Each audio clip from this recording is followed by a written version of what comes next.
అధికారులకి మేము విన్నవించుకోవటం ఏమిటంటే 50 సంవత్సరాలుగా మాకు ఈ పట్టాలని పంపిణీ చేశారు.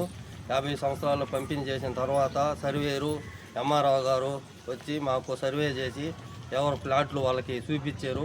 అక్కడి నుంచి మేము చుట్టూరు కంచె వేసుకొని దాని మినుము పెసలు చల్లుకుంటూ నీటిపారుదల లేనందువలన వర్షాలకి పండే పంటలను వేసుకుంటా సాగు చేసుకుంటున్నాము.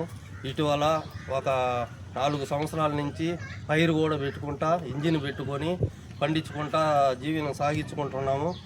ఇప్పుడు ఒక 4-5 రోజుల నుంచి మా గ్రామంలో ఉండే రైతులు మమ్మల్ని అటకాయించి మేము వేసుకున్న గినాలని మేము వేసుకున్న కంచిని దాని దుర్మార్గంగా జేసీపీని తెచ్చి అది నెంబర్ ప్లేట్ లేని జేసీపీని తెచ్చి రాత్రి 4 గంటల నుంచి 8 గంటల లోపల దాన్ని తొలగించి దాన్ని చెల్లాచెదరం చేసినారు.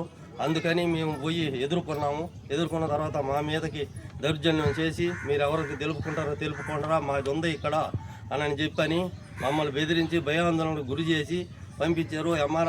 ఆర్ఐ గారు ఈఆర్ఓ గారు వచ్చి మాకు రిపోర్టు పూర్వకంగా మాకు ఒక లెటర్ ఇవ్వండి, మేము రిపోర్ట్ పెట్టుకుంటామంటే ఈరోజు సోమవారం రోజు ఇస్తామన్నారు. వాళ్ళు ఇస్తే సరైన నిర్ణయం తీసుకోవడానికి మేము సిద్ధంగా ఉన్నాము. మాకు సాయం చేద్దురని చెప్పి మేము కోరుతూ సెలవు తీసుకుంటున్నాం.